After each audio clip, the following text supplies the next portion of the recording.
tous, bonsoir à toutes, très heureux de vous retrouver sur la 3 pour ce dernier numéro de la semaine de votre quotidienne La Grande Team. Ici, c'est un top chrono de 90 minutes où, bien sûr, on passe en revue toute l'actualité sportive d'ici et d'ailleurs. Et bien aujourd'hui, c'est une émission porte de week-end assez spéciale car justement, nous sommes aux portes du 8 mars.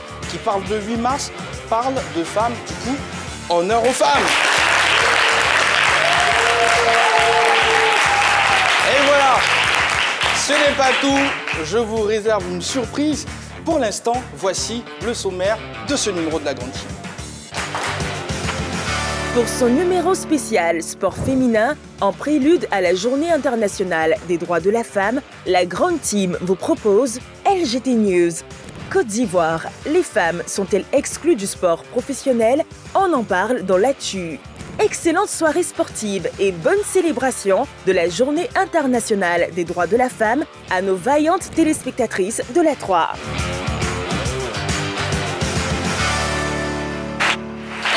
Les femmes seront à l'honneur ce samedi, ici à la 3, dans ce numéro de La Grande Team. Eh bien, nous avons amorcé cette célébration fan de sport, d'où notre question LGT. Notre question fil rouge, qui est la suivante. Les femmes sont-elles exclues du sport professionnel? Eh bien, vous aurez la possibilité de nous appeler en direct pour participer à cette émission. Le numéro n'a pas changé, plus 225 27 21 59 93 99. Si vous souhaitez nous écrire, eh bien, la page Facebook officielle de la 3 est ouverte. N'hésitez pas à nous laisser un petit message. Un casting exceptionnel a été réalisé avec des dames professionnelles dans leur domaine.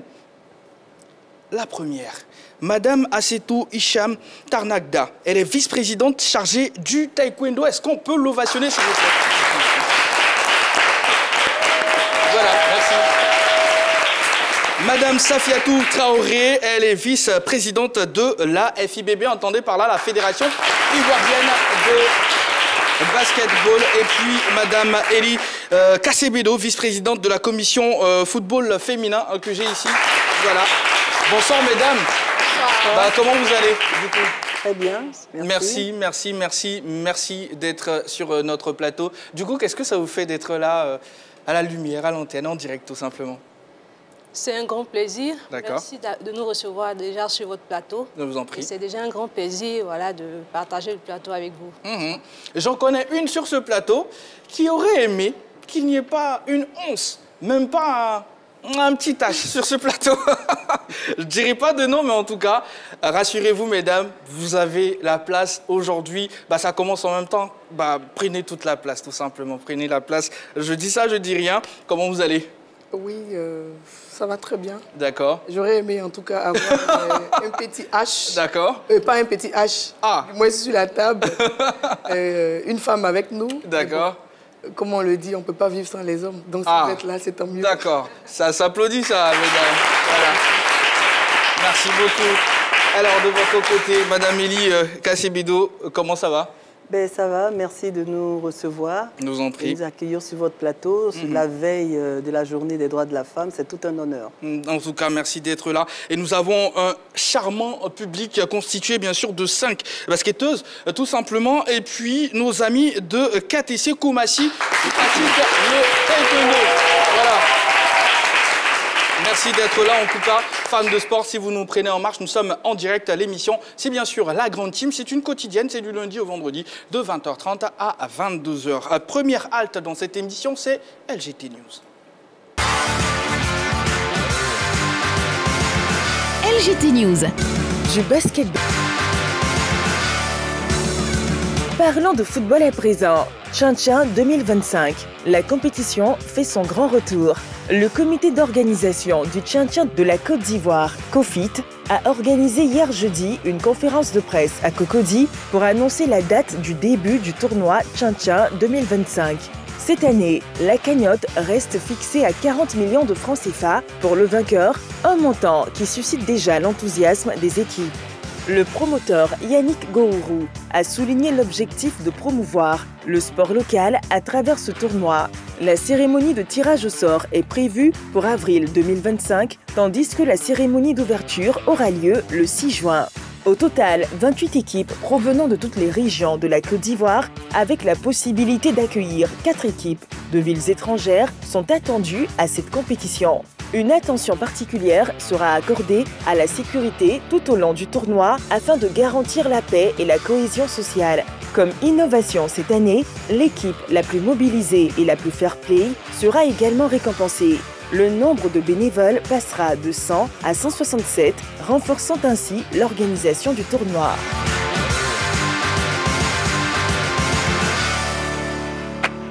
C'est tout pour les infos de la planète sport retenues pour vous, fans de sport, vous qui nous suivez tout simplement. Aujourd'hui, notre question fil rouge, la question LGT. Eh bien, Côte d'Ivoire, les femmes sont-elles exclues du sport professionnel? Et sur ce plateau, j'ai 3 dames. Madame Assietou Hicham, vice-présidente chargée du taekwondo féminin. Il y a également Madame Safiatou Traoré, vice-présidente de la FIBB. Et bien sûr, Madame Elie Kassé-Bédo. Allez, je vais me tourner vers vous, Madame Hicham Assietou. Voilà, comment, sinon, avant de vous demander comment vous êtes arrivée au sport, comment ça a commencé, que représente la date du 8 mars pour vous? Merci. La date du 8 mars représente beaucoup pour moi parce que c'est une journée dédiée à la reconnaissance des droits de la femme et à la sensibilisation aux inégalités du genre. D'accord. Nous pratiquons le taekwondo, c'est dit un sport dit d'homme. Et nous sommes aujourd'hui au taekwondo et ça fait plaisir parce que nous avançons très bien. Nous avons notre place aussi. D'accord, c'est noté. Ça s'applaudit, ça, madame. Madame Safiatou Traoré, oui, même question pour vous, même exercice. Oui, merci bien. La journée du 8 mars est une journée importante. Pour ne pas répéter ce que ma très chère vient de dire, Oui. Pour moi, c'est peut-être sensibiliser les dames aujourd'hui. Ce n'est pas une journée de fête. Ok. Je vais mettre le pied dans le plat. On peut parler de célébration quand même? De célébrer, oui, les droits.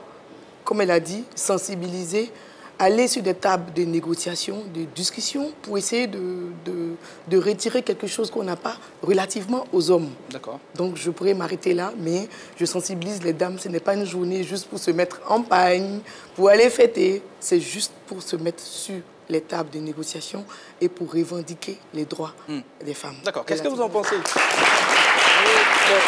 Je crois que les dames, je pense que sont dans le vif du sujet. Hein. Elles ont bien présenté le symbole de cette journée des droits de la femme. J'allais dire aussi, c'est un rappel de la reconnaissance de la place qu'occupe la femme dans la société sur le plan économique, politique et social, qui est quand même un résultat de longues luttes. Elles se sont battues pour avoir certains droits. Et je pense que cette journée symbolise bien sûr ces droits qu'on leur octroie aujourd'hui. D'accord, c'est noté. Et je pense que ça se rejoint tout simplement. Et moi, j'aimerais maintenant parler de vos différents parcours. Comment vous arrivez au taekwondo? On va dire le hasard est un autre nom de Dieu. Je suis, comment on dirait, captée par un coach, un maître qui m'a vu une fois en salle, parce que moi j'étais à l'équipe de l'université, à l'AUC. À l'AUC, oui, à l'AUC, voilà. Et quand il m'a vu, il m'a dit, voilà, tu seras une bonne athlète et viens. Mais après, on a commencé à l'AUC, c'était les entraînements à vivre, c'était bien. Et vous savez, quand vous ne pouvez pas pratiquer le taekwondo sans être passionné. Et la passion a commencé à prendre le dessus, j'ai commencé à passer les grades, tout se passait bien jusqu'à ce que la crise arrive. Et là, j'ai raccroché quand j'avais la ceinture rouge. Okay. Et un autre maître coach qui voit mes vidéos sur Facebook d'entraînement avec mes amis de l'AUC, qui me prend en inbox, il me dit « Alors là, tu es une bonne élève et pourquoi tu ne viens plus au taekwondo ?» et tout ça. Je dis « Ah non, là, j'ai ma vie professionnelle et tout. » Et quand je reviens, la mayonnaise prend. Je passe encore les ceintures et je suis captée par le président de la fédération. Je rentre dans son équipe. Okay. Il me nomme comme la vice-présidente chargée de la commission des femmes. D'accord. Après, là, je rentre à l'arbitrage. Je suis arbitre aussi. Je rentre à l'arbitrage et je continue jusqu'à ce que je sois aussi 3e dan maintenant et vice-présidente chargée du taekwondo féminin. Oula, bravo. Sacré parcours. Vous l'aurez noté certainement, hein, vous qui nous suivez. On va aussi entendre le parcours de Madame Safiatou Traoré. Oui. Vous êtes dans le basketball? Oui, je suis dans le basketball. Et le basketball, c'est ma vie. C'est ma vie. Je commence très jeune. Avant le basket, j'ai fait du volley, j'ai fait du hand, j'ai fait de l'athlétisme à l'école primaire, à Cocody, là. Et ensuite, je me retrouve à Boaké, en seconde. Je vais à l'ancien stade et au passage, je dirais merci à mon coach, coach Bob. Je partais au handball et il me voit, il me dit, mais toi, tu n'aimes pas le basket? Il a dit, si, ça me plairait bien. Il dit, mais viens au basket. Il dit, bon, d'accord, ok. Donc, une première fois, j'arrive. Après, une deuxième fois, je vois les gens s'habillent bien et tout. Comme j'aime tout ce qui est clean, j'ai dit, bon, le handball, excusez-moi, hein, je me mets au basket. Et coach Bob, il me prend au basket. Après, il y a coach Paul, coach Léopold. Donc, c'est comme ça que vous bifurquez. Voilà, que j'arrive au basket. Et le basket devient ma vie aujourd'hui. Le basket, après Boaké, junior, j'arrive à Abidjan, le club Assaoufoué. Amisha, je te salue au passage. On était en quelle année? C'était en 2000, juste avant la crise. Ok. Juste avant la crise. Et je suis arrivé une année avant la crise. Et une année après, je quitte Assaoufoué et on crée FBA. Aujourd'hui, vous voyez toutes ces filles qui sont là. Oui. Ce sont les filles de FBA. On crée FBA et je suis en même temps joueuse et présidente de FBA. Ah. Et ça fait 17 ans que je suis présidente de FBA. Oui. Bravo. Bravo. Et des joueuses, je deviens coach. Je suis aujourd'hui coach grâce à notre manager général, M. Benga Lemou, qui dit, mais c'est vrai, tu es joueuse, mais je pense que tu peux être un très bon coach. Donc, il me met dans le coaching. Je fais le level 1 WABC, je deviens coach niveau 1. Donc ça, c'est en termes de diplôme? En termes de diplôme. D'entraîneur. Et je viens de finir, il n'y a pas longtemps, le level 2 WABC. Je suis coach niveau 2. Donc, merci à coach Benga. Et au passage, entre la joueuse, la présidente, la coach, je deviens vice-président de la Fédération ivoirienne de basket avec le président Moussa Diarra. Franchement, félicitations et sacré parcours. On va marquer une courte pause, c'est la pub qui arrive. Juste après, on connaîtra le parcours de Tata Kassébedo tout simplement sur ce plateau.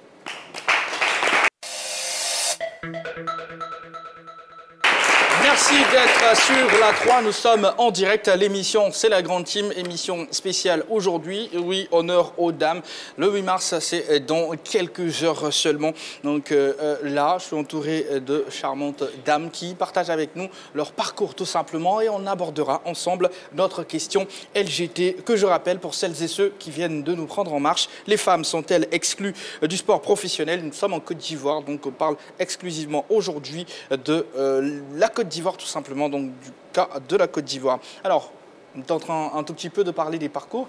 Madame Élie Kassébedo, quel est votre parcours justement? Comment vous arrivez dans le sport? Bon, j'allais dire que déjà très jeune, j'adorais le sport. À l'école, comme dans mon cursus, j'ai toujours mis un accent particulier sur le sport.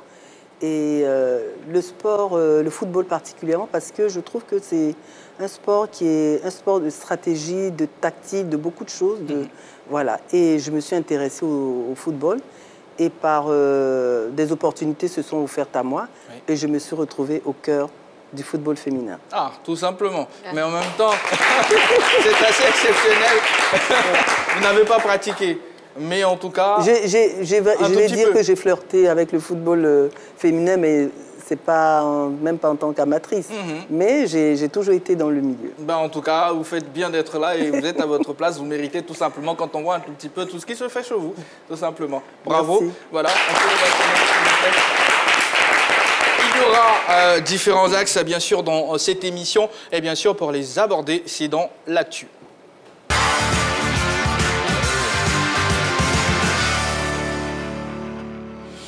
Allez, on va parler de façon succincte, bien sûr, de vos actualités respectives dans vos différents domaines. Nous sommes au niveau du taekwondo avec vous. Juste à côté, c'est le basketball et le football féminin. Enfin, Voilà, le football, tout simplement, hein, c'est pour le moment 100% femmes sur ce plateau. Et voilà, c'est ce que vous représentez aujourd'hui. Alors, avec le football, on va commencer. C'est dimanche, finalement. Le dimanche, oui. Il y aura une affiche contre le Burundi, après le Sénégal. Exactement. On joue les éliminatoires, les éliminatoires du mondial. Les U17, les filles de 17 ans. Et on joue les éliminatoires de la Coupe du Monde. Le match aller aura lieu ce dimanche, 9 mars, à 16h au stade Félicia. Et l'accès est gratuit. Okay. Et le match retour est prévu le mercredi 12 mars à 16h au stade Félicia. L'accès est gratuit. Donc, à ce niveau, voilà le programme de ces éliminatoires. Donc, naturellement, on invite toute la population à venir au Félicia, tout simplement, pour voir nos U17 jouer, tout simplement, contre le Burundi. Tout à fait. Tiens, la 3 a suivi la dernière séance d'entraînement, en même temps, des U17, avant d'affronter le Burundi, pour naturellement l'échéance que vous venez d'évoquer. On va suivre ensemble cet élément et on sera de retour juste après pour continuer de parler des U17. J'ai confiance à notre fille, aux filles, et j'ai confiance à moi-même. Parce que nous sommes concentrés, parce que nous pouvons gagner ce match-là. L'ambiance est bonne, on arrive à se comprendre, il y a la joie, l'harmonie. En plus de ça, on se comprend sur tous les points. Et puis déjà, à l'entraînement, on sent que tout va bien. C'est pas comme les autres matchs, parce que les autres matchs, c'était pas trop ça. Mais depuis, on a gagné notre match contre le Sénégal. On a appris à bien se connaître, à connaître les comportements, ce qu'on aime, ce qu'on n'aime pas. Et puis bon, tout va bien jusqu'à ce jour. On prépare d'abord l'endurance, la technique, physique, contrôle de balle, les choses appropriées pour le match.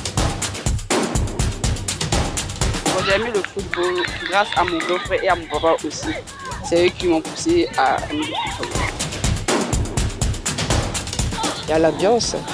Nous savons que nous sommes fortes que les autres. Pas parce qu'on a eu tous les moyens pour nous entraîner. D'abord quand on va en guerre, c'est parce qu'on a déjà confiance en soi-même. Et avec tous les outils qu'on a eu de préparation, nous donne plus de force de vaincre nos ennemis. Et avec tout ce que nous avons donné aux filles, elles sont aujourd'hui au bon niveau et elles sont contentes de croiser le Burundi parce qu'on a regardé quelques films du Burundi. On a vu des filles combattantes, donc on a pallié à tout cela. Et sur le terrain, c'est vrai qu'on dit le meilleur gagne, mais la Côte d'Ivoire va gagner.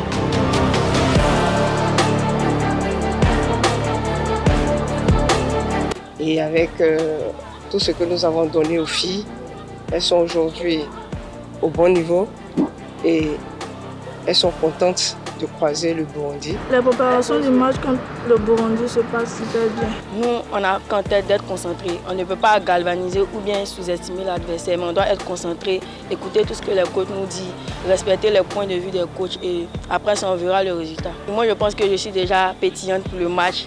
Je sens que j'aurai des buts, j'aurai des occasions à vous faire mourir, à faire que notre équipe puisse gagner et puis par la grâce de Dieu, on aura la victoire. Après le match contre le Sénégal, on a vu que nos filles ne tiraient pas beaucoup. Elles ne prenaient pas beaucoup d'informations et il n'y avait pas de communication. Mais déjà, on a une idée et nous, on va jouer avec prudence quand on rentre sur le terrain. Mais néanmoins, on va provoquer, il faut déjà marquer dans les 5 premières minutes de la première mi-temps. Et après, on attend notre adversaire. S'ils ne réagissent pas, nous, on continue de marquer. C'est le but qui nous intéresse. On veut avoir nos 3 points. Nos qualités à l'équipe ici, c'est que nous sommes fortes devant les buts et la défense, tout va bien. Le milieu, on a toutes sortes de milieux, attaquantes, défenseuses, parce qu'on vient des meilleurs clubs de la Côte d'Ivoire, c'est pour ça que nous sommes appelés ici. Donc, on pense que nous avons toutes les capacités pour gagner le match. 8 mars est un grand jour pour la femme, notre mère, qui dès le premier jour a été là pour nous et célébrer.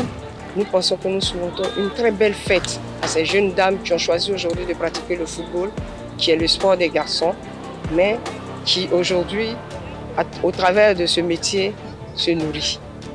Nous les encourageons et nous leur disons de faire comme nous, maman, être patiente patientes pour que le succès arrive.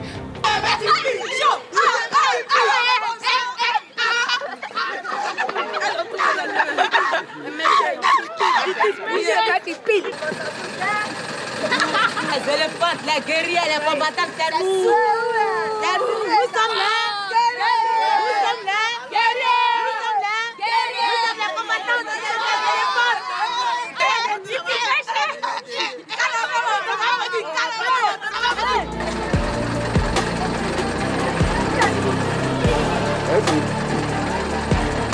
La victoire pour dimanche.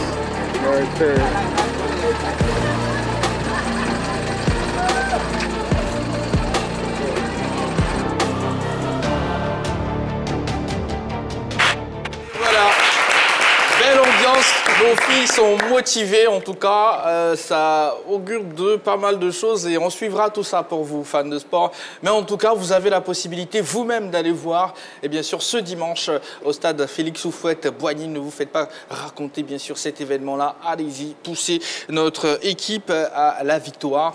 On rappelle que bien sûr ce match compte pour les éliminatoires du Mondial 2025. Nous sommes bien sûr chez les filles et dans la catégorie des U17. Alors les filles de coach Koudounion Adélaïde ont commencé à se préparer juste après le match contre le Sénégal. Tout à fait. Bon, j'en ris parce que c'est une superbe ambiance quand vous êtes avec les petites. J'étais au Sénégal comme chef de délégation et je peux vous dire qu'on a vécu des moments d'émotion, de surprise et en même temps de joie. Et vraiment, elles sont formidables, ces petites. C'est des enfants, il faut savoir, comme la coach l'a dit, hein, c'est rassurant, on est en confiance.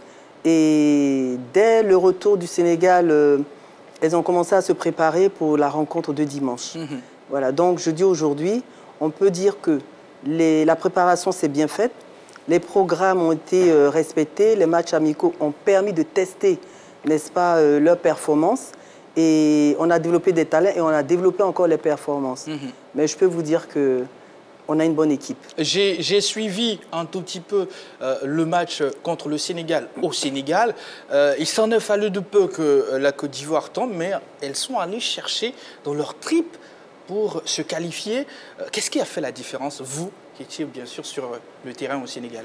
J'allais dire que nos joueurs, on avait le jeu, hein, on était au-dessus des Sénégalaises, mais c'est vrai que, vous savez, d'ailleurs, vous jouez à l'étranger, c'est pas évident, vous n'êtes pas dans votre environnement.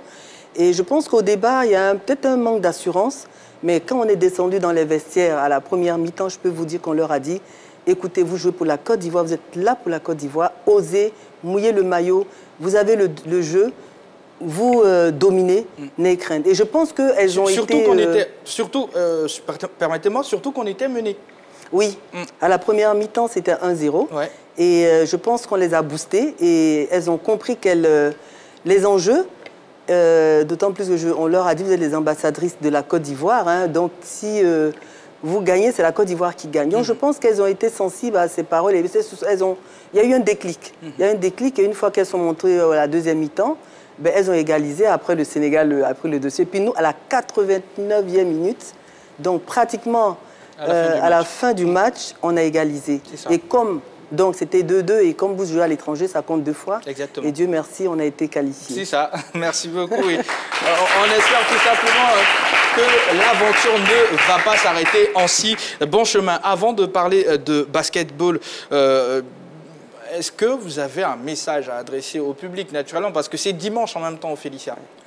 Alors, le message que je voudrais faire passer au public, vous avez vu, les filles, elles sont, je dirais, elles sont dans un état d'esprit positif, elles sont prêtes à mouiller le maillot, à gagner. Alors, je demanderai à toute la population de venir soutenir nos enfants, les jeunes filles, et c'est gratuit. Donc, en plus, ce sera le lendemain de droits des femmes. J'allais inviter toutes les femmes, les jeunes filles, à venir soutenir ces jeunes filles, accompagnées de leur mari, bien sûr, accompagnées de leurs fils, de leurs frères. Mais il faut qu'on montre à l'équipe adverse, qui est le Burundi, que le 12e joueur sur le terrain, c'est le public et c'est les Ivoiriens. D'accord, surtout que pour les petites filles, ça peut susciter des passions. Exactement, parce que vous savez, comme on leur dit, vous arrivez à la Coupe du Monde, votre vie change. votre vie change totalement. Donc, nous demandons à la population de venir soutenir massivement. Et c'est gratuit. À l'entrée, vous aurez les tickets pour avoir accès au stade. C'est ça. Et donc, n'hésitez pas. Les tickets ont été déjà... je profite de votre Lucan pour dire que les tickets ont été distribués aux différentes mairies. Donc, il y a déjà imprimés, oui, déjà bien disponibles sûr. Les centres de formation sont passés, les centres de formation football féminin sont passés prendre des tickets, les centres, les associations de soutien.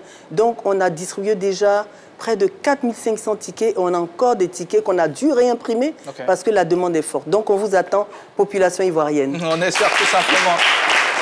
Et bien sûr que la fête sera belle ce dimanche au Félicia. Ouvrons maintenant le téléphone. Plus 225 27 21 59 93 99 autour de notre question fil rouge. La question LGT de ce soir. Les femmes sont-elles exclues du sport professionnel? Voilà, c'est le moment de nous appeler tout simplement pour participer à cette émission. Vous avez aussi la possibilité de nous laisser un petit message sur la page Facebook de la 3. Parlons basketball maintenant. La Côte d'Ivoire accueillera l'Afro-Basket féminin du 25 juillet au 3 août prochain. Alors, Madame Traoré, où en sommes-nous avec l'organisation, bien sûr, sinon les préparatifs, bien sûr, pour cet événement-là? Merci bien. Je pense que les choses ont commencé. Il y a deux volets. Il y a le volet organisationnel qui est dirigé par le président de la fédération, M. Diarra Moussa. Il y a une réunion hier au niveau du siège de FIBA pour baliser un peu tout ce qu'il y a à faire pour que la Côte d'Ivoire puisse avoir une belle organisation. C'est vrai qu'on a organisé la CAN de football, donc on ne peut pas organiser l'afro-basket au niveau des dames et ne pas tendre vers l'organisation. C'est vrai que ce n'est pas le même sport, mais on va essayer. En tout cas, le président de la Fédération ivoirienne de basket est en train de mettre tout en œuvre pour que cette fête-là soit belle. Et l'autre aspect, c'est au niveau technique, comment l'équipe va être montée. Comme vous le savez, au niveau du football, c'est pareil. La plupart des joueuses sont à l'extérieur. Nous avons 3 joueuses ici qui sont présélectionnées. D'accord, déjà? Oui. On a Ouraga Flora, Sabadogo Aminata et Morgan Tolo qui sont présélectionnés. On a présélectionné des filles en Afrique et certaines filles à l'extérieur. En France, il y a une réunion qui s'est déroulée le 9 février où le président s'est déplacé pour rencontrer toutes ces filles qui se trouvent à l'extérieur et il y a une autre partie des filles qui se trouvent aussi aux États-Unis. Donc le travail est en train d'être fait, piloté par le directeur sportif, M. Bengalemou, et ma personne aussi, qui avons la lourde charge de pouvoir mettre en place une belle équipe qui va représenter dignement la Côte d'Ivoire.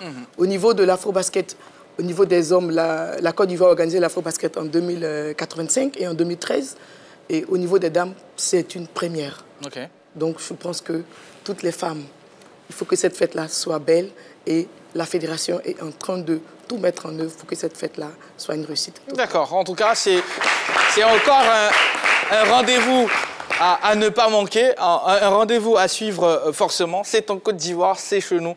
Et tout simplement, il faut profiter parce qu'on ne vit pas ça forcément tous les jours. Donc voilà, faut profiter tout simplement. Au bout du fil, on a M. Diomandé Mamadou. Il nous appelle de Sipilou. C'est un fidèle parmi les fidèles. Bonsoir M. Diomandé Mamadou. Bonsoir le grand JB. Comment allez-vous? Bon, grâce à le plateau bien gagné, je le montre très haut à la 3. D'accord, ça va à Sipilou? Bon, ça va, grâce à ces trois femmes qui sont autour de toi. D'accord. Et merci qui sont derrière toi sur le plateau. Ok. Vraiment, Sipilou vous répond 1 sur 5. D'accord, merci beaucoup M. Diomandé Mamadou. Quel est votre avis justement concernant notre question LGT de ce soir? Bon, moi, je dis que les femmes ne sont pas négligées. D'ailleurs, la preuve, il y a 3 dames qui sont avec toi, et qui sont vice-présidentes, présidentes, coach, joueuses. Vraiment, ce qui montre que vraiment l'exemple est papa, cela montre que les femmes ne sont pas négligées dans le sport. D'accord. Et d'abord, les femmes qui ne sont pas bien négligées, qui sont fait confiance, qui sont introduites dans le sport, ont eu la tête haute. Et en dépassant d'abord, il salue Marie-Christine. Et Bégré qui anime l'émission du sport. Et Kali Touré à la première. Et ça. puis je dis bravo à Ruth, et à Oulé et à Marie-José qui ont fait des merveilles en Côte d'Ivoire par rapport au sport. C'est ça. Et puis d'abord, à l'ancien temps, il y avait Nama Fatiga et il y avait Kanja Kamara qui est président du Sénat. Okay. Donc, ce qui veut dire que nous, maman, là, ne vous négligez pas. Ne vous laissez pas. Faites-vous confiance. Venez au sport. Quand une mère auprès de ses enfants, vraiment, l'enfant a la tête de haute et il a la confiance. Donc, quand la mère est avec nous, on est serein et on est confiant. Avec les femmes, c'est que ça ira. Le sport vivra avec la 3. Allez, merci beaucoup. Merci beaucoup, monsieur Diomandé Mamadou, qui nous appelle de Sipilou. Merci pour votre point de vue. Et comme lui, Marcel, sur la page Facebook de la 3, écrit ceci. Non, elles doivent s'imposer plutôt si elles se sentent à l'aise dans ce milieu, tout simplement. Voilà. Allez, comme monsieur Diomandé Mamadou, vous pouvez nous appeler. Le téléphone est ouvert à présent, plus 225 27 21 59 93 99. Parlons de taekwondo maintenant avec vous. Alors, la fédération organise ce samedi des festivités dans le cadre, bien sûr, de la Journée internationale des droits de la femme. Est-ce qu'on peut avoir des informations, enfin de plus amples informations concernant cette activité-là? Merci. Et c'est sous l'égide de la Fédération ivoirienne de taekwondo. D'accord. C'est la vice-présidente que je suis qui organise la 2e édition de la Journée de la femme taekwondoïste. D'accord. Alors, cette journée se déroulera ce dimanche 9 mars à partir de 8 h au Centre ivoiro-coréen. Alors, nous allons développer le thème Taekwondo, levier d'émancipation. Okay. Et nous aurons la conférence inaugurale qui se déroulera par Maître Crédit Lucien, ceinture noire 8e dan, qui va développer ce thème. Ensuite, nous aurons 4 panélistes, dont Namama Fatiga, épouse Alamba, qui est une grande sportive, voilà, de haut niveau. Elle a été handballeuse. Elle viendra développer ce thème. Et nous aurons aussi Madame Kourouma, épouse Guiro, qui est magistrate, aussi taekwondo, ceinture noire 2e dan. Et nous aurons, nous aurons aussi Warawa Liking, artiste musicienne, mais que les gens ne savent pas qu'elle a débuté par le taekwondo. Elle est ceinture noire 1er dan. Voilà, elle viendra aussi nous parler de son expérience avec le sport et ce qui l'a poussé, voilà, à devenir aussi cette grande artiste que nous connaissons. Et nous aurons un psy, Freddy Ngata, qui va venir nous parler de l'harcèlement. Qu'est-ce que c'est que le harcèlement et comment en guérir. À la suite de ces différents panels, nous aurons l'atelier de pratique au taekwondo, qui sera animé par coach Assa Karine et notre double championne olympique Ruth Bagui, qui vont animer ça. Ensuite, nous aurons un cocktail à la fin de cette semaine. En tout cas, nous invitons massivement les Ivoiriennes, les femmes, à venir d'abord découvrir notre art martial, à venir s'imprégner, parce que nous savons que le taekwondo est une école de vie. Au-delà d'être un art martial, c'est une école de vie parce que nous apprenons beaucoup.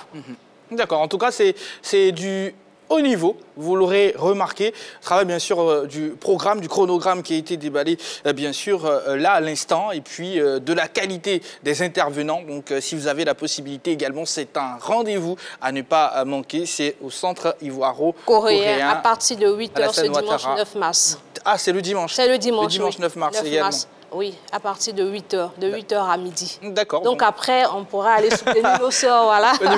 Au niveau du football, d'accord. Allez, la transition est toute trouvée, hein, fan de sport, pour parler bien sûr du sport féminin et du professionnalisme, tout simplement.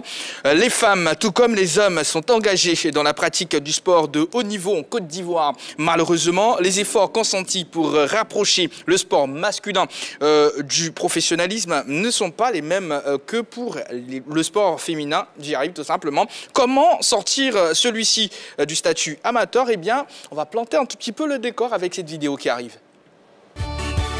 Le sport féminin ivoirien est indiscutablement dans l'ombre de son homologue masculin. Si des efforts sont faits pour professionnaliser celui-ci, ce n'est pas le cas pour le sport féminin qui baigne encore dans l'amateurisme. Au football, s'il existe une ligue professionnelle qui gère la première et la deuxième division masculine depuis 2007, ce n'est pas le cas pour les compétitions féminines qui, elles, sont toujours dans le giron de la ligue amateur. Dans les autres disciplines sportives, il n'existe également pas encore de structure dédiée pour la mise en œuvre d'un environnement professionnel pour les athlètes féminins. Dans ce contexte, celles-ci ne bénéficient pas de conditions de travail et de salaire adaptés au sport professionnel. Vu l'organisation des clubs, elles ne peuvent véritablement en faire un métier et tirer des revenus suffisants pour subvenir à leurs charges. Elles le font par passion. Les infrastructures pour l'entraînement et les compétitions ne tiennent généralement pas compte de leur spécificité féminine. En cas de maternité, elles sont souvent laissées à leur propre sort. Plus grave, de gros doutes planent sur les compétences spécifiques des entraîneurs et encadreurs dans le domaine du sport féminin. Les chantiers pour sortir le sport féminin ivoirien de l'amateurisme pour tendre vers le professionnalisme sont donc vastes. Et voilà, donc vous le savez, hein, le téléphone est ouvert. On prend toujours des appels concernant bien sûr notre question LGT Côte d'Ivoire. Les femmes sont-elles exclues du sport professionnel? Voilà, continuez de nous appeler. Alors, le football féminin, le basketball féminin, le taekwondo féminin ont-ils un statut professionnel en Côte d'Ivoire, mesdames? Oui. Réaction qui se lance? Oui, d'accord. Le football féminin n'a pas un statut professionnel. Le football féminin a un statut amateur. Ok. Et donc, je dirais, pour y arriver, évidemment, il y a d'autres dispositions. Il y a un environnement favorable à monter au statut professionnel. Et je dirais, il y a un environnement au niveau de, par exemple, les outils pour permettre à...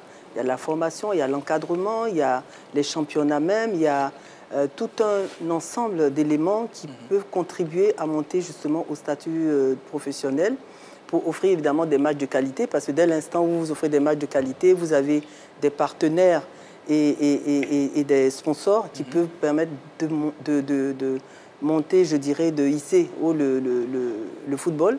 Parce que c'est là aussi où on pêche, parce qu'on n'est pas encore amateur. Et pas encore professionnel. Pardon, on n'est pas encore professionnel et toutes les dispositions aujourd'hui sont prises pour y arriver. De votre côté, mesdames? Oui. Oui, pour ajouter, au niveau du basket, on est encore amateur. Ok. Chez les hommes comme chez les dames. D'accord. Et il y a des avancées.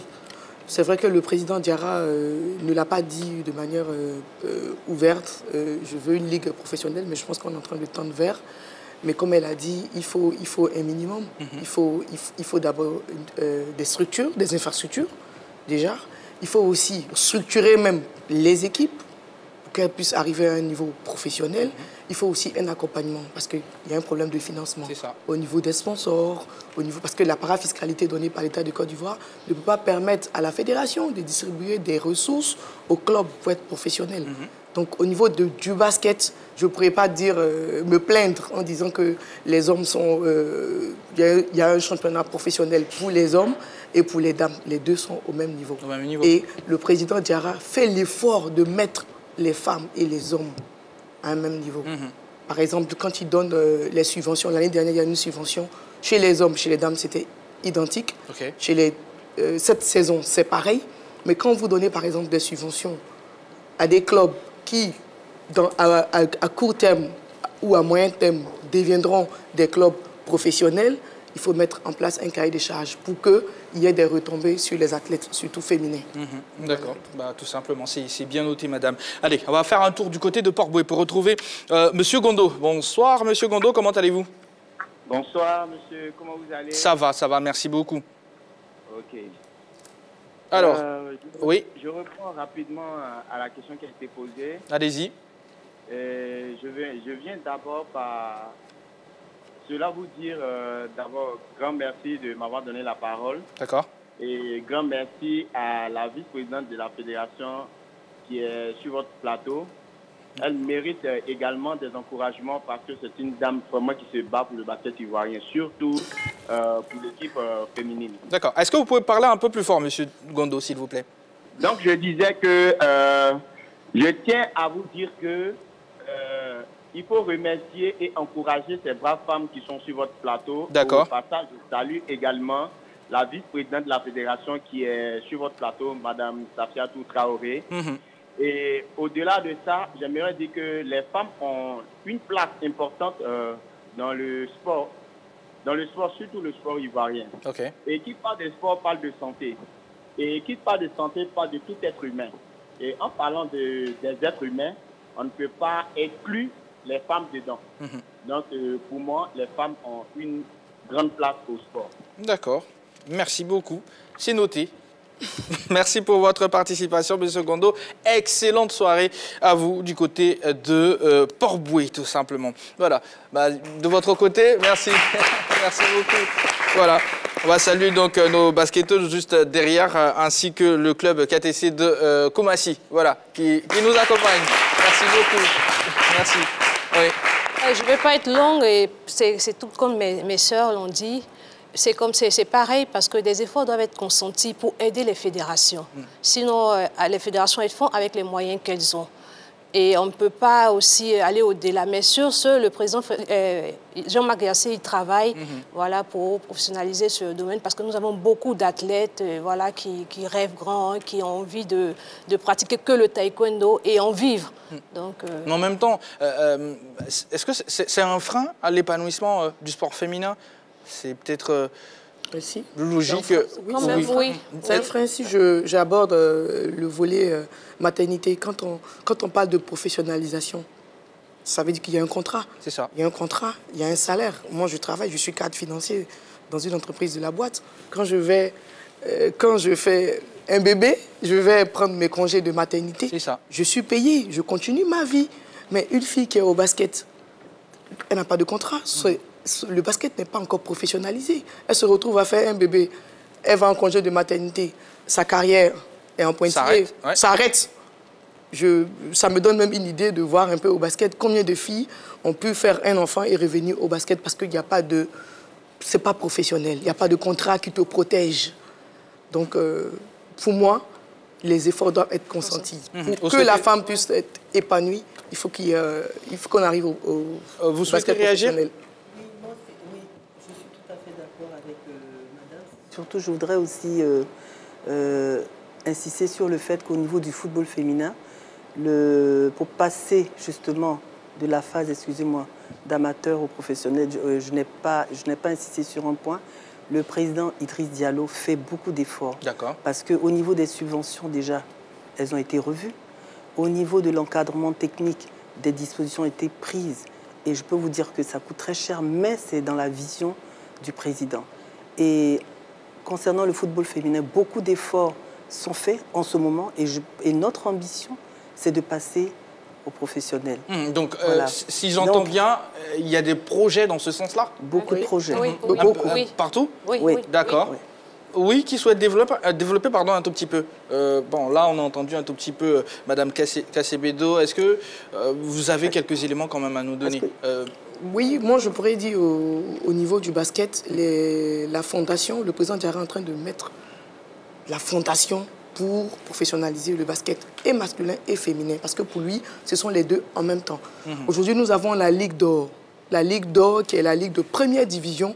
Et toutes les équipes de première division ont aujourd'hui au niveau de la Fédération ivoirienne de basket une subvention. Et quand tu commences à subventionner les équipes, c'est-à-dire que tu vas exiger en retour un minimum de traitement avec les athlètes. Et une première année, une deuxième année, ces équipes-là vont atteindre un certain niveau de sorte eux-mêmes aller chercher des sponsors. Et quand tu commences à avoir des sponsors, les choses vont se faire de manière naturelle parce que tu vas commencer à proposer des contrats aux athlètes, aux filles comme aux garçons. Donc je pense qu'au niveau du basket, la fondation est en train d'être bien faite pour que le basketball soit professionnel et chez les filles et chez les hommes. D'accord, allez, on va faire un tour du côté de Cocody pour retrouver Misséoui. Bonsoir Misséoui, bienvenue sur la 3. Bonsoir José, comment tu vas? Ça va bien et vous-même? Oui, ça va bien, c'est grâce. Je fais un gros coucou à ces belles dames braves sportives sur le plateau.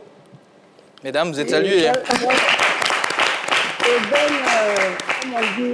bonne célébration des droits des femmes demain à toutes les femmes de Côte d'Ivoire, toutes les femmes sportives de Côte d'Ivoire. Et merci à la dame du basket, là, elle a porté le jaune, la couleur de mon cœur.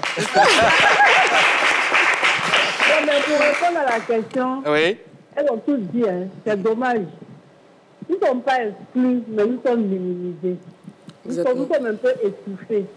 Parce que dès qu'on dit pour les hommes, c'est un branle-bas, tous les moyens sont dégagés, les infrastructures.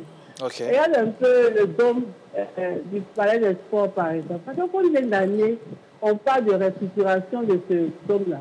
On doit faire la Coupe basket féminine. Rien n'est fait encore. On s'en juillet les compétitions. C'est dommage. Le football féminin, pareil.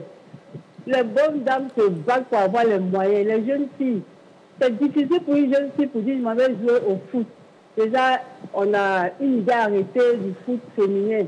Vous comprenez, au taekwondo, il y a eu un scandale tout dernièrement pour harcèlement, mais c'est partout. Donc je demande aux hommes, à l'ONF, qui s'occupe des infrastructures, on a besoin d'infrastructures, on a besoin d'un suivi et de professionnaliser un peu tous ces sports-là.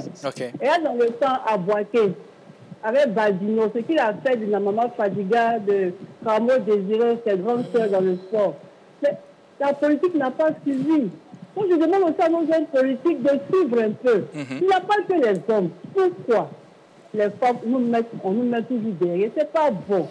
Nous faisons le sport, on se décarcasse, mais que la politique suive, les moyens suivent, surtout les moyens. Parce que c'est pas facile pour des jeunes filles qui rentrent de l'école pour aller faire le sport, pour aller faire l'entraînement, et au retour, en compétition, elles n'ont rien. Je dis rien de rien. C'est ça de quoi je parle. Donc franchement, j'encourage mes belles dames, mes belles athlètes, surtout, vous voyez ce qui se passe au niveau du foot féminin dans le championnat amateur féminin. C'est déjà beau, mais c'est insuffisant. Donc, messieurs, la balle est dans votre camp. Merci. Bonne soirée. Et bonne fête encore à nous, les femmes. Merci. Merci beaucoup, Miss Ewi, pour votre brillante intervention, tout simplement. Oui, la question du dôme a été soulevée hier lors de notre émission par Jean-Philippe Ouria. C'est en juillet, c'est presque arrivé. On espère tout simplement que les décideurs prendront à cœur ce problème et que, naturellement, une solution sera trouvée avant, bien sûr, le coup d'envoi de cet afro-basket féminin. Alors, elle a dit, Miss Ewi, que vous n'êtes pas exclu, mais un tout petit peu minimisé quand même. Mais j'aimerais demander, est-ce que la formation des cadres est adaptée au sport féminin, vous qui êtes vraiment dans le domaine? Au taekwondo, je dirais pas vraiment. Pas vraiment, parce que, vous savez, les femmes ont besoin de beaucoup plus de cadres bien appropriés et beaucoup plus d'accompagnement. Mais néanmoins, on fait quand même des efforts parce que lors des dernières sorties pour les championnats internationaux, il y a toujours des femmes à l'honneur. Notamment les derniers JO. Nous avons eu 2 femmes. Ruth Bagbi, notre championne, et Astan Batili. Voilà, donc c'est un peu... D'accord, c'est noté.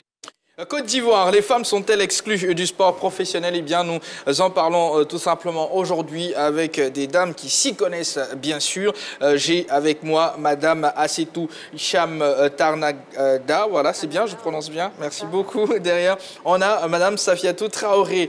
Je reprends. Au niveau du taekwondo, vous êtes vice-présidente chargée du taekwondo féminin. Madame Safiatou Traoré est vice-présidente de la FIBB. Et puis, nous avons également Madame Elie Kassebedo, qui est vice-présidente de la commission football féminin. Est-ce qu'on peut les ovationner? Voilà. Monsieur Kofi Mathieu est au bout du fil. Bonsoir, Monsieur Kofi Mathieu. Vous nous appelez de Mbato.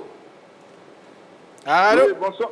Oui, bonsoir, le tout-puissant Jean-Baptiste. Comment allez-vous, Monsieur Kofi Mathieu? Je vais très bien. Et vous-même? Ça va, ça va. Ça faisait un moment, mine de rien. Oui, mais vous nous avez laissé... Non, je suis là. Honneur aux dames. Marie-Christine Degré gère le plateau excellemment. Voilà, donc je suis juste à côté. D'accord. Ça va bien? Ça va. Merci beaucoup. Ok. Je salue toutes les dames qui sont sur le plateau. Je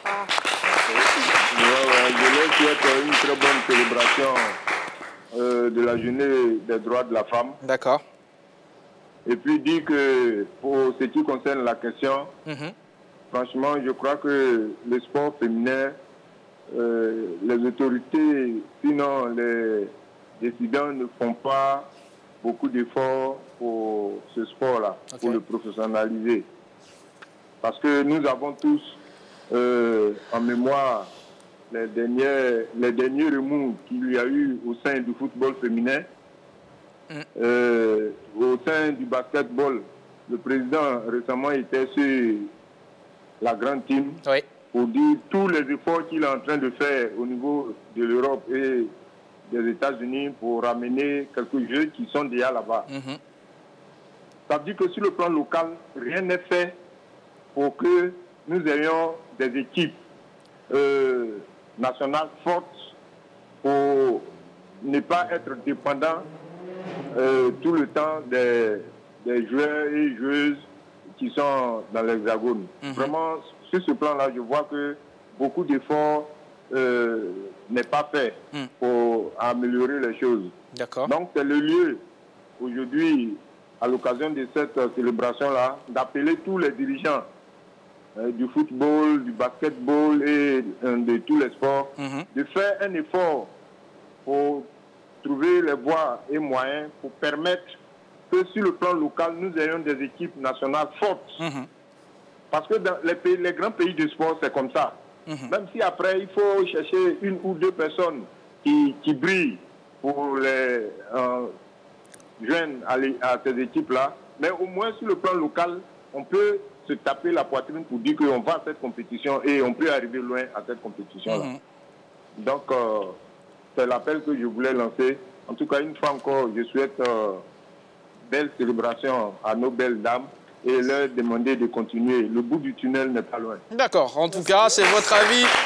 Et on le respecte tout simplement. On va saluer les efforts consentis déjà par les différents présidents de fédérations en place déjà. Monsieur Moussa Diarra au niveau du basket, monsieur Jean-Marc Yassé pour le taekwondo et puis monsieur Yacine Idriss Diallo. Des efforts sont en train d'être faits tout simplement et on espère que ça va continuer afin que tous nous soyons heureux naturellement de regarder droit dans les yeux du côté féminin comme du côté masculin tout simplement de la pratique du sport chez nous ici en Côte d'Ivoire. L'axe 2 de notre échange de ce soir, eh bien, c'est le financement du sport féminin. Alors, la question du financement du sport féminin ivoirien est sur toutes les lèvres. La gente féminine, j'y arrive, a-t-elle suffisamment les moyens pour aller à la conquête des lauriers? On en parle juste après cet élément vidéo. L'État de Côte d'Ivoire fait plus ou moins des efforts pour financer le sport en général. Et même si cette aide est disproportionnée, avec une part assez considérable destinée au football, il n'en demeure pas moins que des appuis financiers sont faits pour accompagner les fédérations dites mineures. Et s'il est aussi vrai que le financement du sport féminin est en deçà des attentes, il n'empêche que des accompagnements, aussi minimes qu'ils soient, ont permis à certaines athlètes de se mettre en lumière. On peut citer entre autres dans les sports individuels. Présent de financement du sport féminin, sans oublier bien sûr la question principale Côte d'Ivoire. Les femmes sont-elles exclues du sport professionnel? Le téléphone est toujours ouvert. Vous pouvez, comme M. Diomandé Mamadou, M. Gondo, M. Oui, encore M. Kofi Mathieu, nous appeler pour partager avec nous votre sentiment, ce que vous en pensez tout simplement. Mesdames, on va parler de finances. C'est vrai que vous avez touché ça un tout petit peu du doigt, mais qu'est-ce qui se passe chez vous? Comment tout ça est financé? Est-ce que vous avez vraiment ce que vous attendez pour réaliser ce que vous avez envie de faire? Déjà, au niveau de taekwondo, le président Jean-Marc Yassé fournit beaucoup d'efforts. Les primes ont été revues à la hausse, il en fait beaucoup. Mais ça reste toujours, parce qu'il faut beaucoup d'accompagnement. Vous savez, aujourd'hui, les entraînements et les coachs, les voyages et tout ça, l'encadrement des femmes, des athlètes, ça prend beaucoup. Et vraiment, il faut vraiment qu'on ait beaucoup de soutien pour accompagner déjà ce que le président Jean-Marc Yassé fait pour, voilà... pour avoir couvert les Exactement. JO, j'essaie un tout petit peu... Vous en savez un peu, voilà. C'est vraiment pas facile, mais bon, voilà. D'accord, Madame Traoré. Oui, merci bien. Si on doit comparer ça aux années précédentes en même temps. Oui, une nette amélioration. Parce qu'il y a une nette amélioration. Moi, il y a plusieurs volets. Parce qu'il y a d'abord le football, excusez-moi. Il y a le football et les autres sports dits mineurs. Et à l'intérieur des sports dits mineurs, comme le basket, il y a les hommes et les femmes. Au niveau du financement, l'État de Côte d'Ivoire, on a l'impression, bon, la cagnotte part en football. Parce que moi, je suis vice-présidente de la Fédération ivoirienne de basket et non chargée du féminin. C'est-à-dire que je gère les deux vice-présidentes, les hommes et les femmes. Ça. Donc pour nous, c'est un problème de financement des sports dits mineurs. Ensuite, au sein du basket, il y a le volet, comme j'ai dit, masculin et féminin. Pour la part de la fédération, le président Diarra fait l'effort de mettre les hommes et les femmes pratiquement au même niveau. Il fait vraiment l'effort. Maintenant, est-ce que l'effort qu'il fait est suffisant pour le basket féminin? Je dis non. C'est difficile, mais il ne peut pas, tout seul, en tant que président, financer tous les clubs. Je prends le cas de l'équipe FBA, championne de Côte d'Ivoire, 2 années de suite, qui part à la WBLA, qui revient, qui aujourd'hui n'a pas de sponsor. C'est-à-dire que le problème de financement ne vient pas seulement de la fédération, ni de l'État de Côte d'Ivoire, mais aussi des clubs eux-mêmes qui doivent aller chercher, des dirigeants qui doivent aller chercher des ressources. Mais comment faire? La question reste posée. Comment faire pour que les sponsors soutiennent les clubs? Ça, c'est une grosse problématique. C'est noté. On va prendre l'avis de M. Elias Douamba. Bonsoir, M. Douamba, comment allez-vous? Bonsoir, JB. Ça va très bien. Et chez vous? Ça va, merci beaucoup. Vous nous appelez de Bingerville? C'est ça. D'accord. Alors, qu'est-ce que vous pensez de notre question du soir? Ok, avant tout propos, je salue toutes nos mamans sur le plateau et je les souhaite bonne fête. Mesdames. Et oui, Merci. Merci beaucoup, M. Elias. Maintenant, pour la question, bon, moi je pense que les femmes ont toujours eu leur place, en tout cas au niveau du sport en Côte d'Ivoire. Parce que déjà même à l'époque, il y avait Madame Kadi Angelbert, si je ne me trompe pas, qui dirigeait déjà un département de sport en Côte d'Ivoire et qui vraiment avait des bons résultats à l'époque. Et tout récemment aussi, il y a Madame Touré Clémentine qui a été sélectionnée de l'équipe nationale A de football en Côte d'Ivoire, qui vraiment a fait beaucoup pour le football ivoirien. Et aujourd'hui, il y a Madame Koudio Adelaïde qui a pris aussi le relais. Le relais, que vraiment on sait qu'il y a quelque chose de bon qui est en train d'être fait. Et au niveau aussi du football de la Ligue 1 ivoirienne, on voit aussi des femmes arbitres centrales, assistantes, qui vraiment qui gèrent les matchs comme il le faut. Pour moi, en tout cas, presque dans toutes les disciplines en Côte d'Ivoire, au niveau du sport, les femmes arrivent à performer. Et c'est à eux de redoubler d'efforts. Moi, c'est vraiment...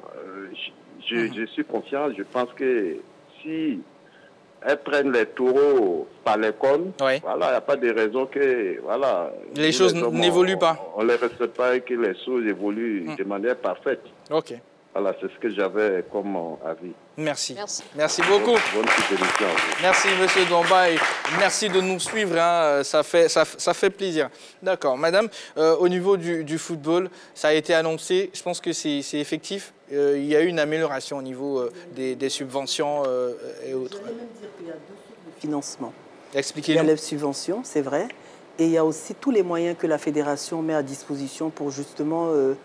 permettre d'avoir des matchs de qualité pour justifier la deuxième source de financement qui est les sponsors et les partenaires.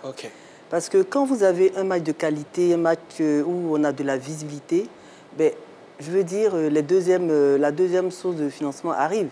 Parce que les annonceurs, je dirais, se greffent sur ces équipes et on pourrait voir des droits télé, on pourrait voir des subventions venant de ces annonceurs. Donc je veux dire, il faut qu'on ait des prestations de qualité. Ça, c'est très important. Et à ce sujet, la fédération, par exemple, fait des formations, de l'encadrement technique, fait des championnats pour que, justement, les filles aient des matchs dans les jambes. Donc, c'est tout un ensemble de dispositions que la fédération prend. Et même fait une formation en gestion aux différents clubs pour leur montrer comment gérer les clubs. Et tout ça, c'est tout un ensemble pour permettre à ces joueuses d'offrir, dans un environnement sain, de nous offrir des matchs de qualité qui justifieront justement le soutien par les autres. Je peux parler des annonceurs et les sponsors. D'accord. Ça, le manque de moyens, est-ce que ça justifie aussi les échecs là, tout de suite, en même temps, manque de moyens, manque de préparation, ça semble être logique bien aussi. Bien sûr, parce qu'il faut les moyens pour être bien préparé. Voilà, si une championne comme Ruth Baoui, un kiné, une salle tout le temps et tout ça. Donc, il faut beaucoup de moyens. L'encadrement, surtout, j'insiste sur l'encadrement parce que pour avoir des résultats, il faut très bien être encadré. Et quand ça ne va pas avec ça joue sur les résultats, effectivement. Oui. D'accord. En tout cas, je prends note. Je sais que beaucoup de personnes à la maison prennent note également. Tout doucement, on va y arriver. Mais vous y croyez? Vous pensez que les choses peuvent véritablement bouger? Bien sûr. Ok. Bien sûr. D'accord. Et ça part d'où? Parce que j'ai entendu sponsoring. Après aussi, c'est des efforts. Il faut que les résultats soient bons progressivement pour attirer des sponsors. Tout ça, ça se passe comment au niveau du football? Bon, j'allais dire qu'il faut optimiser les moyens qui sont mis à notre disposition, tout simplement. Il ne faut pas, c'est pas forcément avoir de gros moyens, mais le peu qu'on nous donne, il faut les optimiser, les rentabiliser, assurer une visibilité pour permettre aux autres de vous accompagner encore significativement, vous voyez. Donc, je peux dire que c'est possible, ça peut se faire. D'accord. On va parler de l'intérêt du public aussi, derrière, par rapport à tout ce qui se fait au niveau du sport féminin. C'est notre axe numéro 3, donc l'intérêt du public et des médias aussi, en même temps. Oui, non, les médias. Eh bien, le sport féminin ivoirien ne bénéficie pas du même regard que son homologue masculin. Comment susciter l'intérêt du public et des médias? Eh bien, ce sujet de la rédaction nous donne les premiers éléments d'appréciation. On regarde. Sous le poids de la tradition et des habitudes culturelles africaines, le sport féminin ivoirien souffre encore du regard du public. Certaines personnes n'hésitent pas à nier ouvertement aux femmes leur place dans le sport de haut niveau. Nombreux sont encore les parents qui rechignent à laisser leurs enfants s'épanouir dans la pratique sportive, notamment pour le football et les sports de combat considérés comme des disciplines réservées aux hommes. Cette perception du public rejaillit négativement sur l'image et le développement du sport féminin. Celui-ci continue à être considéré comme du loisir. En conséquence, les compétitions féminines ne drainent pas du monde, ce qui ne favorise pas l'intérêt des médias. Les compétitions et les sportives ne sont pas suffisamment mises en lumière. Certains athlètes féminins arrivent à faire exception à la règle par leur performance dans les compétitions internationales et les équipes nationales mobilisent quelquefois le public et les médias. Cependant, le constat est que la grande majorité des sportives, au plan local, évoluent dans l'anonymat et une indifférence écœurante. Toute chose qui ne favorise pas l'entrée du sport féminin ivoirien dans l'univers du professionnalisme. Merci beaucoup. Alors, mesdames, quelle appréciation faites-vous du public qui répond présent pendant vos différentes manifestations? Au niveau du taekwondo, généralement, c'est quand on organise des compétitions, ça passe par des passages de grade aussi? De grade, oui. Okay. Oui. C'est généralement des parents, des amis. Et pour souligner cela, nous avons besoin de vous aussi, la presse, parce que c'est en montrant cette visibilité de ces talents d'abord nationaux que les mécènes vont s'intéresser aussi. Parce que déjà en interne, on fait déjà beaucoup d'efforts en organisant et les passages de grade et les compétitions, les Open au niveau national pour détecter les talents. Donc il faut vraiment que nous ayons beaucoup de visibilité, d'infrastructures aussi au niveau interne, beaucoup de moyens aussi pour pouvoir vraiment attirer le maximum de personnes. Voilà, beaucoup de com et tout ça. Pour, Madame Traoré, au niveau du basketball? Oui, au niveau du basket, nous restons jusqu'à ce jour insatisfaits du public. Ça, il faut être sincère, on est insatisfaits. Le public, il est présent lorsqu'il y a les grands événements. Je pense qu'au niveau de l'afro-basket dames, on fera tout pour que le public soit là. Après, c'est un challenge? C'est un gros challenge. Et après, il y a le championnat national. On a les jeunes, on a les championnats N1, N2, N3. Au niveau du championnat N1, samedi, c'est un peu difficile. Et pas derrière, vous voyez qu'il y a un lien. Le public n'y est pas. Un sponsor, quand tu as une belle équipe, tu vas avoir un sponsor, tu dis, je veux que tu me sponsorises. Il dit, mais en retour, j'ai quoi? Je veux de la visibilité, je veux, tu mets un sponsor sur ton maillot, il vient au palais, il n'y a personne. Il faut qu'on le voit. Il faut qu'on le voit. Donc, il faut créer le public. Et ça, le président Diarra a compris. Pour créer le public, il faut des matchs de qualité. Et pour les matchs de qualité, il faut aller à la base. Il faut bien former les athlètes, il faut former les entraîneurs, il faut former les dirigeants, il faut former pratiquement toute la chaîne. Et ça, le président est en train de le faire. Et je pense que dans quelques années, on aura un basket qui va attirer le public de manière naturelle. D'accord. On va parler de football féminin. Ben, je dirais que pratiquement toutes les fédérations prennent des dispositions pour justement améliorer le jeu des jeunes filles. Il faut, et c'est vrai que je voudrais avoir fait une remarque, c'est que les médias généralement favorisent, ça il faut le reconnaître. Oula. Vous favorisez, c'est vrai, non, c'est pas les hommes. Et même plusieurs fois, je ne vous cache pas qu'on a fait des démarches en direction de la RTI pour demander une couverture. Mais bon, ça pose toujours problème dans la programmation, etc. On peut comprendre. Mais je dis, et je rejoins madame pour dire, il faut absolument aussi que les médias s'intéressent aux activités sportives féminines. Ça permettra d'assurer une visibilité, ça permettra je veux dire, de donner... déjà de faire connaître, parce que dans le cas du football féminin, vous avez des jeunes filles qui veulent pratiquer ce sport, certes, mais je veux dire qui aimeraient bien voir que, bon, on en parle souvent, qu'elles peuvent espérer un jour être... voilà. Mais il faut vraiment, les médias doivent jouer un grand rôle dans la promotion du football, enfin, pardon, des activités sportives féminines. Et je pense que le groupe RTI est bien indiqué pour cette mission-là. Vous savez, on essaie autant que faire se peut d'être présent. D'où, par exemple, le reportage que vous avez vu avec l'ambiance. C'est vrai que ça va revenir. Voilà, ça va revenir encore et encore. On essaiera de faire du mieux que nous pouvons pour assurer les différentes couvertures médiatiques pour que tout le monde soit vu. Voilà, tout simplement. Allez, on a eu quelques réactions lors d'un micro-trottoir concernant bien sûr notre question du soir, notre question fil rouge, la question LGT. Ça donne ça. Non, les femmes ne sont pas exclues dans le domaine du sport professionnel aujourd'hui. Les dames sont quand même bien représentées dans toutes les disciplines. Au niveau de l'athlétisme, nous avons Talou. Au taekwondo, nous avons Ruth Gbagbi qui nous représente bien sur l'échiquier international. Donc les dames sont quand même bien représentées aujourd'hui. Je pense que les femmes ne sont pas exclues. Voilà, je pense qu'on pouvait tenir ces discours il y a peut-être 10 ans, 20 ans.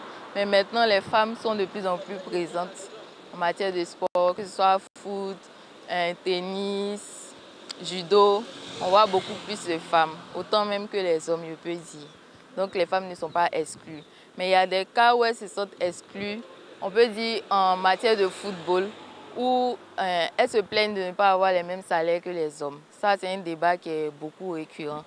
Et je pense que ce qui peut expliquer cela, c'est que les hommes, le football masculin est beaucoup plus regardé. Ils ont plus de sponsors, le monde est beaucoup plus intéressé. Moi-même, en tant que femme, j'aime beaucoup le foot masculin. Voilà, il faut dire la vérité. Pour moi, personnellement, je ne pense pas que la femme est exclue du domaine sportif. Parce que de nos jours, nous voyons que la femme pratique plusieurs activités telles que la natation, le basketball, même le football, ainsi que le rugby. Vous voyez? Et parler de rugby avant, on ne peut pas s'imaginer qu'une femme peut jouer le rugby. La place de la femme était plutôt à la cuisine, s'occuper de la maison, du ménage et tout. Mais on voit que maintenant, même le rugby c'est un jeu d'hommes, si on peut le dire comme ça. Et qu'on voit maintenant, elle fait ce genre de trucs.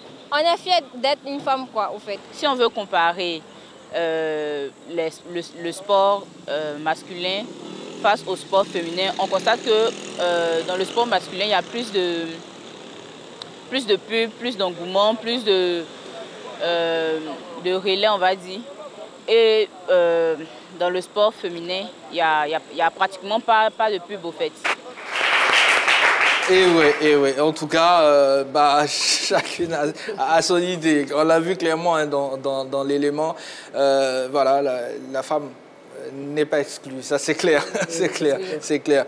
D'accord. Alors, j'aimerais qu'on parle un tout petit peu de la programmation de vos activités. Est-ce que pour vous, on doit revoir ça un tout petit peu?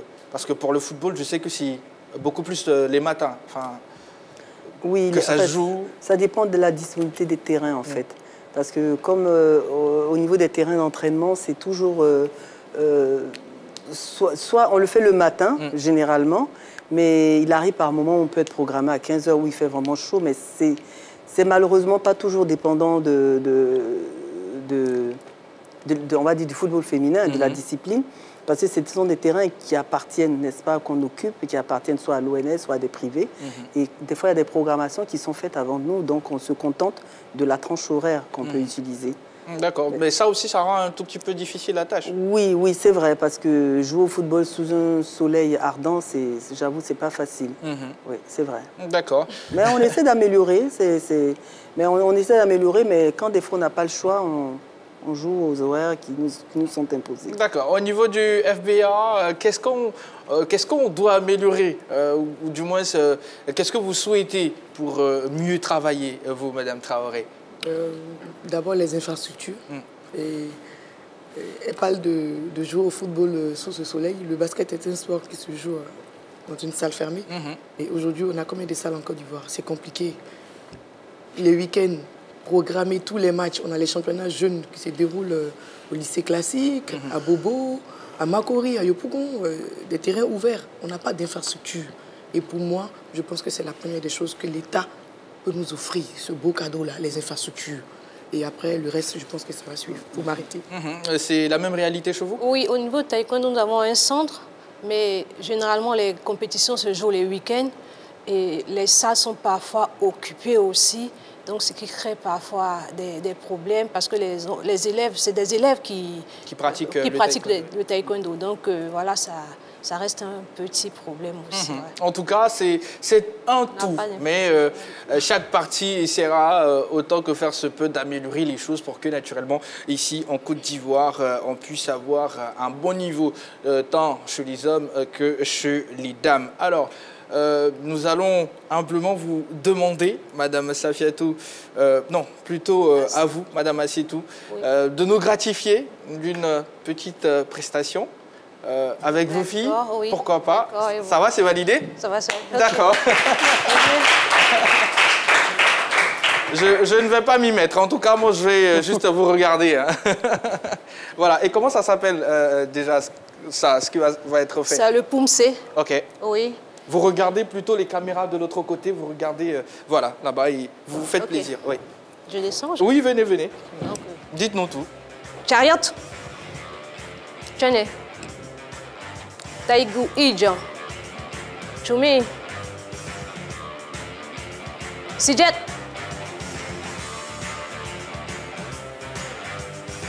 Oh.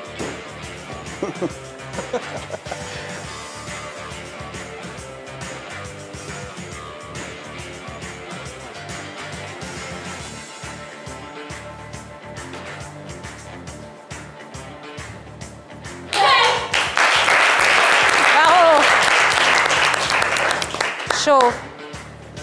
Voilà, merci beaucoup.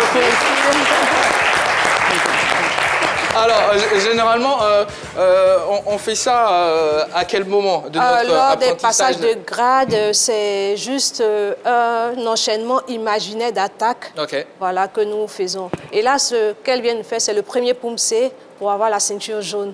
C'est pour les débutants, donc voilà. D'accord. Quand vous êtes attaqué par plusieurs ou une personne, voilà, vous vous défendez avec...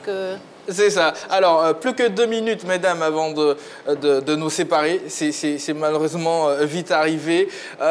Quel est votre mot de fin, Madame Kassibedo? Le premier sujet, c'est que je voudrais que les jeunes filles décomplexent la pratique du football féminin et que les parents sachent qu'aujourd'hui, le football féminin est vraiment en développement. En plein essor en aussi, plein on peut le essor, dire. voilà, et que les jeunes filles peuvent pratiquer le football aussi bien le football comme les garçons.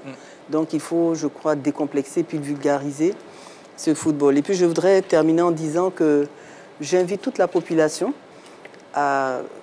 au match des éliminatoires avec le Burundi ce dimanche. On attend la population ivoirienne qu'elle vienne encourager nos filles. L'entrée est gratuite, on les attend. Toutes les dispositions sécuritaires, sanitaires ont été prises et nous attendons toute la population au stade Félicia, à autour 16h. De cette belle fête du football féminin. C'est un match capital, oui, c'est un match vraiment capital. Le match compte bien sûr pour les éliminatoires du mondial 2025 de la catégorie U17 chez les filles. Voilà, donc il y aura du beau spectacle. Le rendez-vous au niveau du taekwondo, c'est dimanche également, mais plutôt le matin. Le matin, oui, à partir de 8h. Ok. Oui, au centre ivoiro-coréen, nous invitons massivement la population ivoirienne, surtout les femmes, à venir découvrir le taekwondo. Et nous profitons de votre micro pour remercier notre président Jean-Marc Yassé qui ne ménage aucun effort pour soutenir les femmes au niveau du taekwondo. Nous remercions également le comité directeur, tous les présidents de ligue, tous les maîtres de salle, ainsi que tous les pratiquants de taekwondo. Et nous invitons massivement la population à venir ce dimanche 9 mars au centre ivoiro-coréen, venir faire la fête avec nous et à découvrir notre art martial, qui n'est pas un art martial des hommes, mais aussi des femmes, parce que nous avons notre place au taekwondo. Oh là, Madame Traoré, on va terminer avec vous. Moi, je dis merci déjà à la grande team de nous permettre, de donner l'opportunité de pouvoir s'exprimer comme ça. Et ensuite, dire vraiment merci, Président Diarra, de faire rêver tous les basketteurs, particulièrement les femmes. Et avant de finir, parce que j'ai un dernier mot, avant de finir, c'est de dire merci à toutes les dames qui sont au basket, les arbitres, les OTM, les coachs, toutes les dames, d'être des leaders, de venir à la table de décision pour impacter notre avenir au sport. Et inviter toute la population ivoirienne à l'Afro-Basket 2025. En tout cas, rassurez-vous, nous avons commencé à parler de cet événement-là et nous n'allons pas arrêter jusqu'à ce que la compétition ne finisse. Restez sur la 3 pour ne rien rater. On parle de tous les sports ici. En tout cas, merci beaucoup à vous, Madame Assetou Hicham, pour votre présence. Je rappelle que vous êtes vice-présidente chargée du taekwondo féminin. On a reçu également Madame Safiatou Traoré, elle est vice-présidente de la FIBB, et Madame Elie Kassebedo, sans oublier nos 5 basketteuses dans le public, ainsi que KTC de Koumassi. Voilà pour le dernier numéro de la grande team, votre quotidienne du lundi au vendredi, 20h30, 22h. J'ai pris énormément de plaisir à être là. On va se donner rendez-vous très prochainement pour un autre plateau. Pourquoi pas. Merci de toujours rester sur